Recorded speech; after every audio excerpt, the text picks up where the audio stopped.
La région des Grands Lacs connaît une forte instabilité et de multiples crises qui occasionnent les déplacements des populations. Cela perturbe la vie sociale et le parcours éducatif des enfants, surtout pour les filles et adolescents. Les projets éducation des filles pour un avenir meilleur dans les Grands Lacs et du FAM en sigle, dont les activités sont clôturées en 2024, a travaillé 5 ans durant pour faciliter l'accès à une éducation de qualité pour les filles, les adolescentes et les femmes dans les zones touchées par les différents déplacements pour favoriser leur autonomisation par l'éducation et les soutiens financiers. Confirmation de Nicole Nyangolo, coordonnatrice du projet EduFam. Le projet EduFam vise l'autonomisation des femmes, des adolescentes et des filles à travers l'éducation.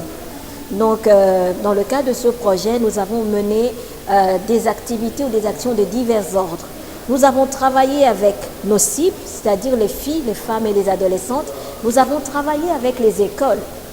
Et enfin, nous avons travaillé aussi sur les filles afin qu'elles puissent porter elles-mêmes leur plaidoyer, donc à tous les niveaux, afin d'améliorer leurs conditions de vie.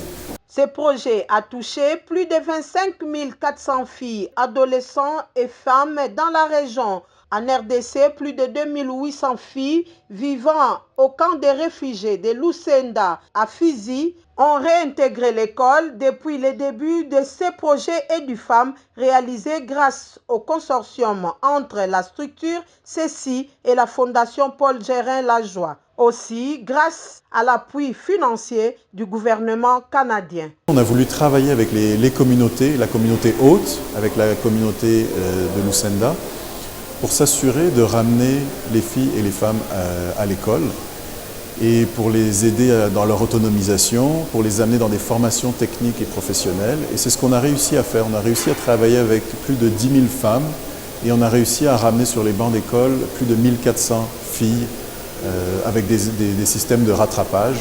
Donc on est très fiers de ces résultats et de la collaboration avec les autorités.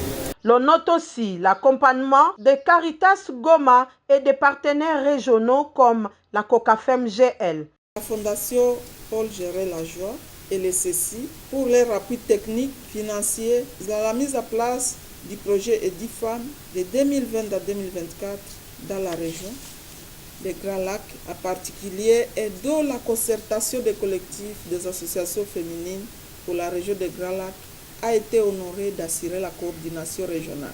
Il est à noter que lors de cette cérémonie de la clôture du projet EduFam, présidée par les délégués du ministère du Genre, Famille et Enfants, l'assistance a suivi une projection sur les réalisations et l'impact de ce projet au Sud Kivu. Aussi, la présentation de l'abbé Pierre Kamani qui a souhaité à son tour la pérennisation du projet Amsada, projet ayant accru le leadership des filles et femmes à Lucenda, à Fizi, dans le Sud Kivu.